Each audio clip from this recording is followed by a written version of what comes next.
So yeah, what do we see? What are the people holding up on those sticks? Masks. You have masks, and how are they dressed? In like ghosts, covering their faces. Yeah, kind of terrifying or strange, but also hiding the true identity. Right? So yeah, this is Carnival or Carnival time in a city in Italy. This looks like Venice. Maybe this is where the Cask of Amontillado is at. So it's somewhere in Italy, we're not sure where. And it is the carnival time. As you can see, carnival is a chaotic time and a very big deal. So Fortunato dressing as a clown and being extremely drunk is not unusual at all. In fact, maybe he's behaving more normally than some of the other people at this time. But yeah, carnival is a time when the ordinary rules, so that is social rules, even moral rules, are suspended. When people can behave like totally different people. When the stratification of class in a society is collapsed, right? When everyone is suddenly at the same level, or their levels can even be reversed. A peasant can jokingly be anointed an emperor, or the king can be walking around like an ordinary person getting drunk in a tavern. We have carnivals to release social tension. Just in some way, they're kind of like a valve. As you can see, this is part of the reason they're so chaotic. So this as a setting, right, time and place, in the background of the Cask of Amontillado is something that some people commented on. There's a lot there to explore, I would say. So if you're still writing your commentary, maybe do a little bit of research on the carnival, what it symbolizes. What are the costumes that our characters are wearing specifically symbolize? Go through some basic details of the plot. So like if we want to talk about the literature, literary effects of setting itself, we cannot go near symbolism and... Sure you can. Yeah, sure. Yeah, so this is the thing. So if you in your assignment for this, you are trying to restrict yourself to just one, that's not a bad approach, because then it forces you to say as much as you can about that one thing. But when it comes to the actual midterm, where you're writing something longer form, you should incorporate those in. So you choose one as a main area of focus. So if you choose the setting, and then you want to talk about how elements of the setting are symbolic, you should totally do that. Whereas if you write about symbolism, then that opens it up more to, symbolic elements of the setting, but also symbolic elements of the characters themselves, perhaps, and what they represent, other things. Yeah. So yeah, exactly. So this is something that we should all be clear about the midterm. You don't need to just be like, I can't write about character because I'm only writing about symbolism, right? The two intersect. The device you choose is simply something for you to structure your thesis around. So it's not just chaotic, so you're not just writing about random different elements in an unconnected way. Right? The thesis should tie to symbolism, and then everything should tie to that thesis in some sense. Mr. John? Yes? Can we use some of the ideas we wrote in the Cask assignments for the midterm, if we choose to compare Alice with Cask? Yeah, it's totally up to you. So you can use anything that you want. So you can use the ideas that you presented in your work, or you can use ideas I presented in class, right, if you want. It's more impressive if you do something that's totally original, right? But it won't hurt you either way. Main thing I'm looking for is that you demonstrate an understanding of these texts and also how to write this kind of essay and how the elements of literature work. This is kind of, it's a midterm, so it's a big part of the grade, but it's still an introductory assignment yet, right? So I want to make sure we get these foundational things. All right, so a few notes about Poe. We introduced the Gothic. Poe is famous for internalizing the Gothic, right? So his stories are not so much about vampires or the supernatural. They're more about the psychological Gothic, right? If we see the idea of ghosts or people coming back from the dead in his novel, it's probably a representation of people's fears or psychological phenomenon or grief or desire to die or self-destruct in some way, things like that. Poe called this the terror of the soul, right? The places that we can go in our minds and in our hearts that are very dark, very scary. And the idea that these might be inexplicable, right, is itself quite scary. We see this presented in The Imp of the Perverse and The Black Cat, as well as The Telltale Heart, for those of you who've read that, and arguably here in The Cask of Amontillado as well. What would drive Montresor to commit such a horrible revenge? I don't know. Has anyone here ever vowed to get revenge against someone or fantasized about it? Let's do a TPS, but not just kidding. Carnival in Italy, a huge festival, yeah. So we see stuff like this, even, equally pretty wild to what we saw there. Now it's kind of more for fun and has less of the ritual and ceremony and superstitious elements. I feel like Carnival right were there in the now is past. more like brighter. Like right there, I thought it was kind of like creepy. Like everyone was dressed up as like ghosts. Like Yeah. the mood was like more over like kind of like more dark and creepy rather than Yeah. now. And this in fact connects to some trends in Italy around the time of the Renaissance era or the even later centuries, where there would be secret societies that had their own ceremonies and uniforms. There would be rituals. There would be a lot of backstabbing and secret killing of competitors. There's a lot of smiling in people's faces and then trying to find some way to turn other people's opinions against them. This may have something to do with why Montresor feels betrayed by Fortunato. Maybe he thinks Fortunato did something that he may or may not have actually done. But yeah, it's something that characterizes Italian culture. The catacombs, we didn't look this word up. If you visit Paris, you can go and see the catacombs, which is basically a maze underneath the city, which is filled, the walls pretty much completely made up of piles of skulls and bones that have been there for centuries. Why would that be? Because if you put it underground, then it's not above ground, and then the rats aren't eating it in the streets and stuff. So it's better to put it underground where it's away from everybody. Right? But like, how is this design? It seems like a head is completely removed, like big place in the region. Yeah, they take the skulls and the bones and they arrange them in decorative ways. There's also churches where the entire inside of the church is made of skulls and bones, like chandeliers made of bones and altars made of skulls and this kind I of think thing. to a point they ran out of burial grounds, Yeah, so they had to. they ran out of ground. That's the practical purpose. But then, yeah, the flourish is the design, which wasn't necessary, but again, it has something to do with maybe how comfortable and acquainted people were with death. Maybe the design makes death seem less scary. Alright, let's look at some close reading of the first paragraph. Can you read this for us, Benjamin? The 1,000 injuries of Fortunato. Sorry, I don't know why I picked someone way in the back to read something on the screen. It seems very cruel, but sorry, go ahead. Alright. I had borne as I best could. When you ventured upon insult, I vowed revenge. You, who so well know the nature of my soul, will not suppose, however, that I gave utterance to a threat. At length, I will be avenged. This was a point definitely settled, but the very definitiveness with which it was resolved precluded the idea of risk. I must not only punish, but punish with impunity. A wrong is unredressed when retribution overtakes its redresser. It is equally unredressed when the avenger fails to make himself felt as such to him who has done the wrong. Okay, well let's break this down. All right, Benjamin, can you help us out? You feel pretty confident you understand what this means. No. Oh man. How about the first sentence?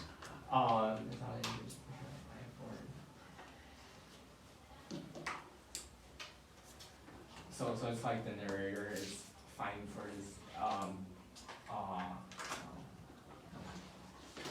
yeah, it's like he could bear injuries but couldn't bear an insult. Yeah, does that make sense? Yeah, it's probably like for his reputation or Yeah. There's a phrase in English, right? Adding insult to injury. It's like doing that final thing, the straw that breaks the camel's back. Is like, now I can't take it anymore. All right, next sentence. David, can you help us out with this one? You who so well the nature of my soul. So basically you understand me. You understand me. Who I am, like what type of person I am. Yeah, and for this reason you know what will not suppose. That is what it means. Like I am serious about this. Will not suppose, however, that I gave utterance to a threat. What does giving utterance to a threat mean? I think utterance means like a particular claim or something. Well, it's just something you say, literally.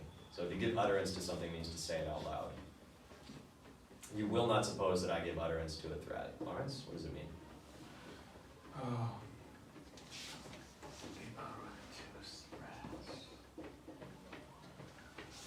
Yeah, it's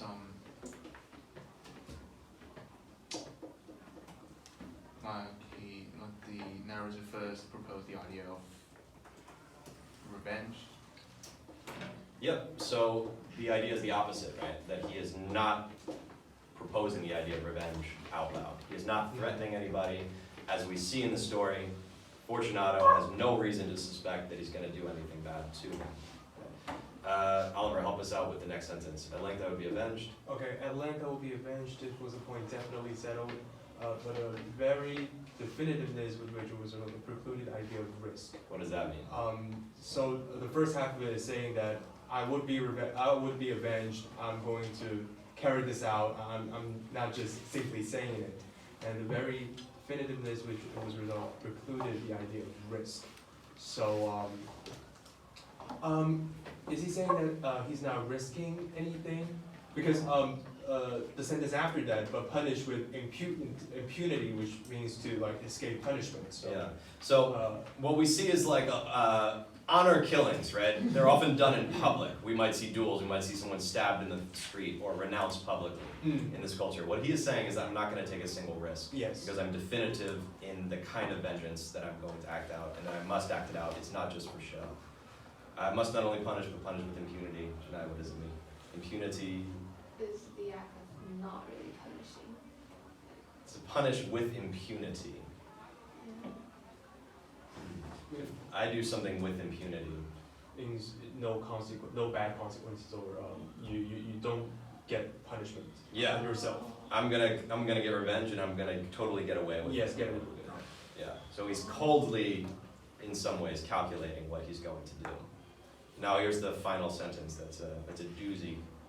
Odysseus, I can tell from your expression you're very excited about trying to analyze this. So take a moment to read it to ourselves, okay? Maybe we can have a volunteer to tell us what they think this means. It's exactly kind of restating what the previous sentences have said in the first half. And in the second half, something slightly different but related.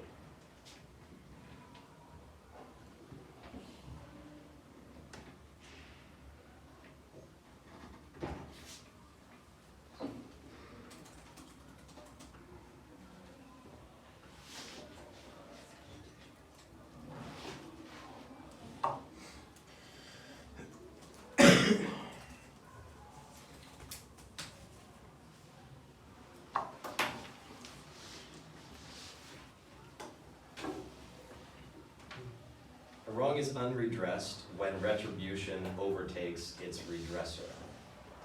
What's unredressed? Well, what would redressed be? We'll start there. Doesn't have anything to do with clothes. Yeah.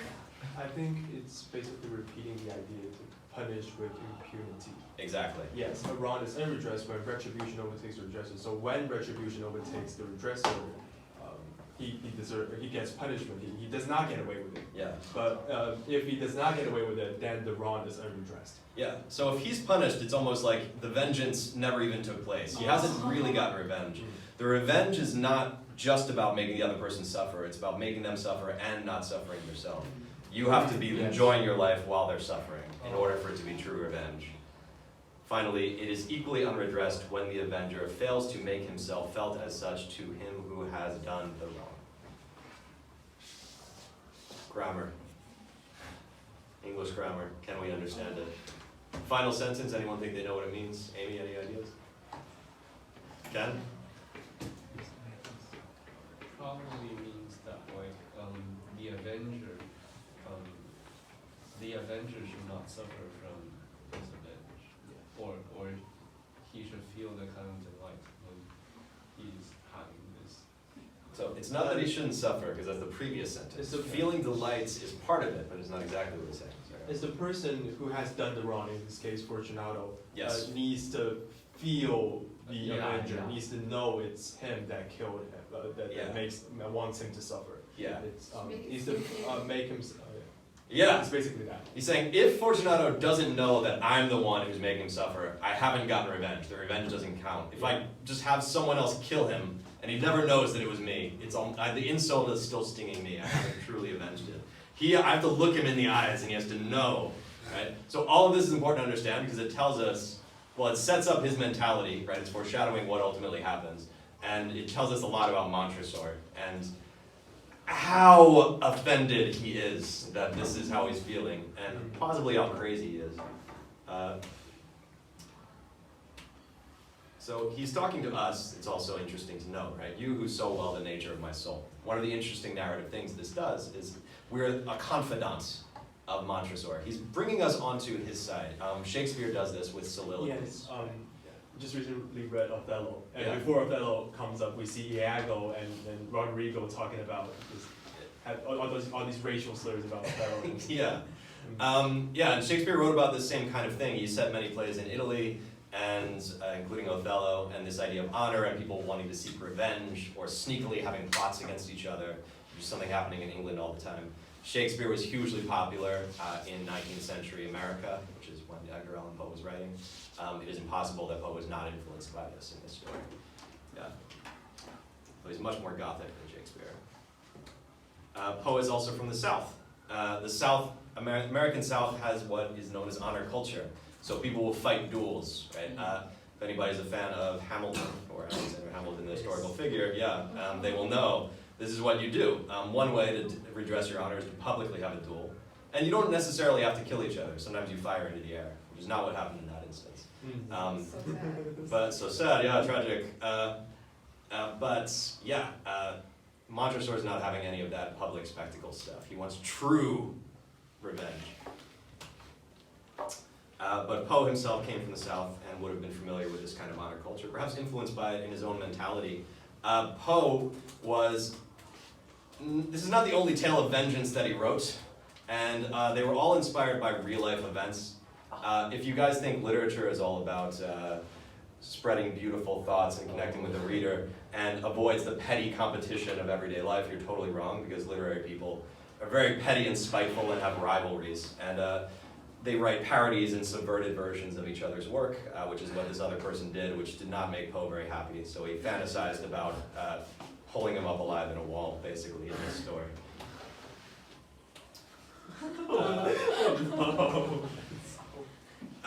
Verbal irony. This is all throughout the story, right? So pay attention to this. My dear Fortunato, you are luckily met. In other words, you are lucky to meet me today. Today's your lucky day. Yeah, not exactly. Many examples of this. Fortunato, as many people pointed out, His name is very ironic.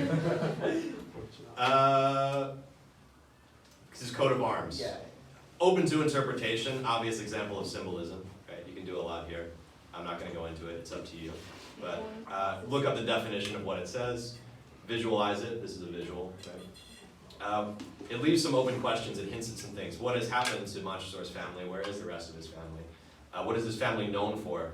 Maybe he got this idea of holding honor very seriously and being kind of a crazy sadist from some tradition. Right? Do we all have roots of this going back in our societies and our noble families in some way? Is it based on spite, on competitiveness? Can you read this out loud, Esther? It must be understood. It must be understood that neither by word nor deed had I given Fortunato cause to doubt my goodwill. I continued, as was my wont, to smile at his face, and he did not perceive that my smile now was at the thought of his immolation. Now, his immolation, yeah. So immolation, literally burning alive, or is sometimes used in this way, right? He's not burned alive, but he is tortured in a hellish kind of way. It's probably, this imagery is trying to make us think about hell, right? But it also has to do with killing or sacrifice, this idea of human sacrifice. So interesting things to explore there if you want to talk about parallels with Christianity and hell, or the idea of sacrifice and what that does for other people. We have the clothes. So Fortunato, we know, is dressed like a fool in motley colors. We also have Montresor, who's dressed in his black hood, okay? Almost like some kind of evil monk. Right? What does this suggest about their characters? What is ironic about either one? What is the role of a fool? Right? We think of a fool as an entertainer, but I challenge you to look this up. We know about the fool from Shakespeare, right? A little bit if we read his work. The fool is someone who may be crazy, or may be intellectually disabled, or may be pretending to be those things to entertain others. Right? So this idea of pretending and what each of these characters do to pretend and their distinct motivations for doing so. is important to consider. It also is important to consider for the backstory, right? Why does Montresor get upset at Fortunato in the first place? What happened between them in society? Does the Joker symbolize insult? So what the clown does, yeah, the fool is the only person who can insult the king and get away with it, because he's seen to be crazy or disabled in some way, in a way that they would have found cruelly funny, right? So it's almost like he doesn't know what he's saying, so he's allowed to say it. But sometimes he does know what he's saying and is insulting the king, really, which amuses everyone. And is again a valve to release some social tension. Complex stuff going on there. I love this part. Yeah. So what is happening here, Oliver? Can you explain? It's an exchange between Yeah, our two between characters. Montresor and then Fortunato. So before this part, Montresor mentions about he bought a cask of Amontillado, and he is not sure, like at least that he says to Fortunato in order to manipulate him to go into the vote is that he does not know whether the wine is really Amontillado, and he's the professional, so he wants him to go down. Yeah. And he's just extremely passionate about this wine. He says Amontillado, Amontillado, and by repeatedly saying I have my doubts, and he's saying that there's this other guy that I can find instead. If you're too busy, I'm not really asking you to come if you don't want to. So by using sort of reverse psychology, he's manipulating him to go into the votes with him to eventually kill him. If you guys want to learn how to trick someone or manipulate, this is a pretty good guide. Yes. Appeal to the vanity, to the ego, but also, the slight competitive with somebody else. A reverse psychology kind of thing. Why does Montresor do this? So partly it is maybe, as you said, to persuade as a tool, a psychological trick to help persuade Fortunato to follow him. There's other elements to this. Why go, so you're Montresor, why say, no, you shouldn't come with me, I'm gonna ask someone else, don't, go home, don't worry about it. Because it's established that Fortunato has this a great passion. I think the exact word was whatever stewardship in wine. Connoisseurship, yes. Connoisseurship in wine. And then by repeatedly saying that, oh, you can't, it's okay, you don't have to do it, it's like undermining his own abilities just to any other sense. It just makes him want to go more. Yeah. It does. But I think Fortunato's abilities with alcohol is actually undermined through the story. Uh-huh. In a sense. Yeah. So it's like, especially when he tastes the wine, Yeah. like he, I think he very described it as absurd and something like that. So it actually shows that he's not really an expert, rather than an alcoholic, I would say. More of an alcoholic, yeah. We can't be sure, because it's carnival, right? But it definitely doesn't act like a connoisseur, right? He acts like somebody who just wants to get drunk, or is maybe affecting the pose of a connoisseur, which may have something to do with other aspects of his character or social status as well. Wine experts say that they think he deserves to be chained in the dungeon just for wasting the wine like that. Like if they know about the Amontillado, they feel very spiteful about his behavior. Does it not also make him responsible for his own demise, right? He had the chance to leave. After he was given a lot of chances to leave. Yeah. And then as he's being chained there to think about what's happening, is that not going to be more of a torture? Like I could have left here and here and here. And as Montresor, who's been plotting this for a long time, not thinking about exactly how that's going to be going through Fortunato's head. And the idea that Montresor himself is probably enjoying it in those moments. And then, is that not making Fortunato feel this more intensely? That the vengeance has been enacted by Montresor specifically in a deliberately very cruel way. Actually, For a fool, literally. Played for a fool, yeah. yeah, actually this also reminds me of Othello. Like Iago repeatedly tells Othello, I'm not really certain, I really shouldn't be telling you all of this, Yeah. which just makes him more insecure and suspicious. And eventually when he says, Desdemona's cheating on you, then he instantly believes it. Exactly. So we have more verbal irony. I don't want to tell you everything, right? But I encourage you to go through the story and find more info yourself. If you plan to write about this. Well, you have to write about it for this assignment, but if you plan to write about it for the midterm also. We have references to Freemasonry here, which is one of those secret societies I referred to. It has also to do with this Enlightenment and Romantic era. It's a society of members who believe that they are rationally moving forward with society and undermining some of these old things like the aristocratic class system, which is associated with the past, right, with medieval times, with the Gothic, with these kinds of class divisions. This is another way that Fortunato is put in contrast to Montresor, worth exploring. Humor is here. Many instances of dark humor, not just in the verbal irony in the costumes, but elsewhere as well. So what do you guys think dark humor is so popular in society today? I feel like most shows or movies, novels, they employ dark humor in some kind of way. When we talked about it, you guys were able to find examples right away. Lawrence, you showed that video, which was very dark humor-ish. What appeals to us about it?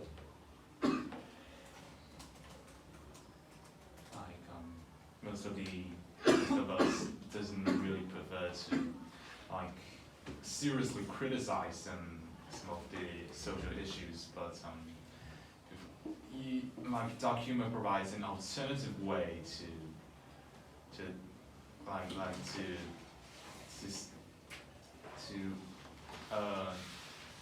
redress these things without being really serious about it. So this would apply to satire, Yeah. generally. Dark humor is one specific kind of that, so I think those reasons apply. There may be other reasons as well. Yeah. But part of the reason we still read Poe is because the way he uses kind of dark irony in this way is really influential, especially on popular culture. It was somewhat more original at the time, but it's become commonplace now. There's also, if we want to talk about allegorical or symbolic elements here, there's the alcohol itself. Poe was an alcoholic. He had problems with that throughout his entire life, as well as problems with debt and with his love life and with his professional reputation. He pretty much died broke. His death was quite mysterious, but it involved probably some kind of con artist getting him very drunk and then taking advantage of him to go and vote for a bunch of politicians and then leaving him to die in a gutter somewhere. Pretty horrendous. The role of alcohol here, is definitely part of what seals Fortunato's fate. Right? He can't resist the lure of this wine, even though he sees that he's being drawn into literal tombs. His mind is also not as sharp to the way that Montresor is perhaps toying with him because he's drunk. This is one way to view it.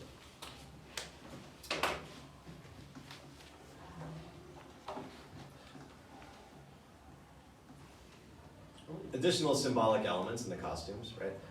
There's a popular art form in Italy known as commedia dell'arte. This is associated with the stage. Characters will dress in certain costumes. The costumes represent what are called stock characters. It's a term for irony and humor.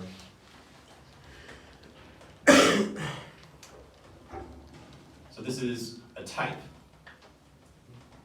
It's not the exact same character, but it's basically a character who's going to have certain attributes to act a certain way. So a character dressed like this with a mustache may think he's very attractive or very smart, but constantly says stupid things, stupid or silly things. Someone who dresses as a servant may always be playing the same character of someone who acts very servile, but is in fact much smarter and shrewder than the people he serves and is always using things to his own advantage. The masks and the costumes of Montresor and Fortunato here reflect some of these characters as well. The costumes are symbolic to their roles in this story, but are the characters themselves also symbolic? And is that something that the fact that they are costumed is meant to convey to us, the readers? Is Montresor a symbol of a certain type of person or a certain part of our own minds? Is Fortunato likewise a symbol of a certain social character or a certain part of ourselves? Or could we see them as symbolic of two parts of the same will that interact in comical ways that are in contest with each other? Poe is very interested in this theory of madness, right? Or inexplicable psychological phenomena, inexplicable actions. Part of the reasons that our actions may be inexplicable to ourselves is that maybe we're divided. Our wills are divided. Maybe part of us really wants to drink and part of us knows it's wrong.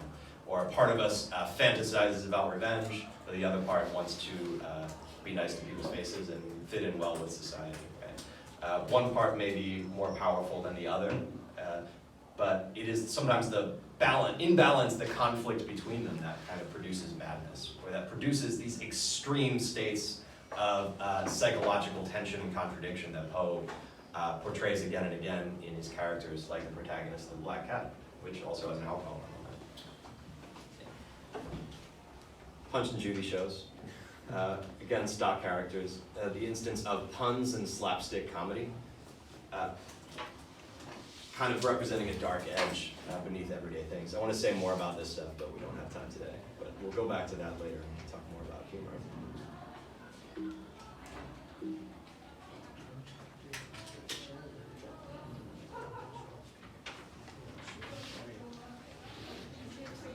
Yes, exactly. That's what I was confusing. Yeah, so you guys are referencing the vocabulary in the back of the story. In the PDF I sent out, if you didn't notice, if there's any terms you don't know, I would recommend going back and checking those out. If there's any language that you don't recognize, like the opening lines, which are hugely significant, but which confused all of us, go back, try to break them down. Try to figure out what he's saying. Use a dictionary, ask me if you need to, or ask your classmates, throw it up in the group chat. We're welcome to help each other.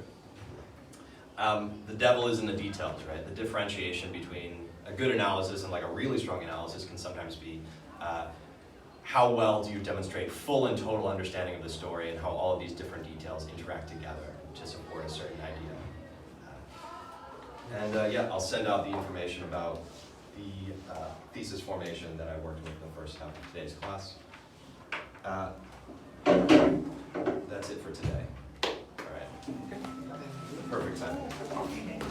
So yeah, this is our last class before the midterm. I'm going to send out, like I say, a summary of this and some other information about thesis statements. Beyond that, it's up to you to study the stories and study them in light of how to make theses about them in relation to some of these different literary elements. Right? So you're not doing anything on the midterm that you can't already do at home before the midterm. So it's up to you how much work you want to put into preparation or whether you want to try to wing it in the moment. But I recommend doing some preparation. And again, you are allowed to bring your copy of Alice. You are allowed to bring your printout copies of the short stories. If you don't have printout copies of the short stories, I would take advantage of your time on campus today and tomorrow to print those out. And you can also make notes in them, explanations, guidelines, anything you want to write. You can't have laptops or phones, but you can have those specific written materials. So when writing the Do we test, have a digital writing computer? Like what? Like kind of some notes, but then print it out on a hard copy? I'd rather you just noted it stuff on the papers themselves, yeah. what if we just wrote like an analyze of like Alice and like the story and just brought it, just copied it down? Well, I'm asking you not to do that. You can do that at home, but you can't literally bring it in and copy it down. But yeah, I'll. Bullet points.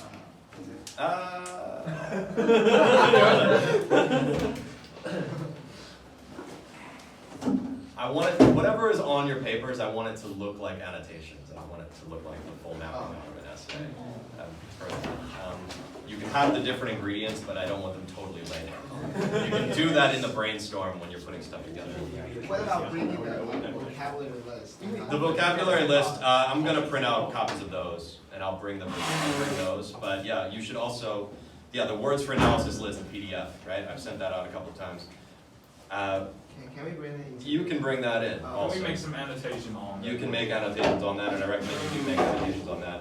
I'll print out some copies, but it's better if you use your own because then you can have the annotations, you can circle the stuff that's useful to you, the stuff that you find relevant Use to like, the do stories. you want to analyze like the full Alice story? You should incorporate the entire text into your analysis, David, say right? cheese. So if you're talking about symbolism, you can focus on like one example, but you should also represent how that example is representative of how symbolism is used throughout the novel as a whole. Okay. You're not just comparing one chapter of Alice, you're also comparing.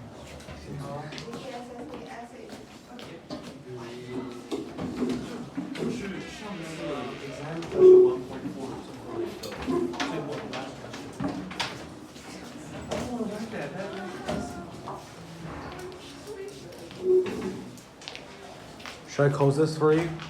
Yes, thank you, Ken.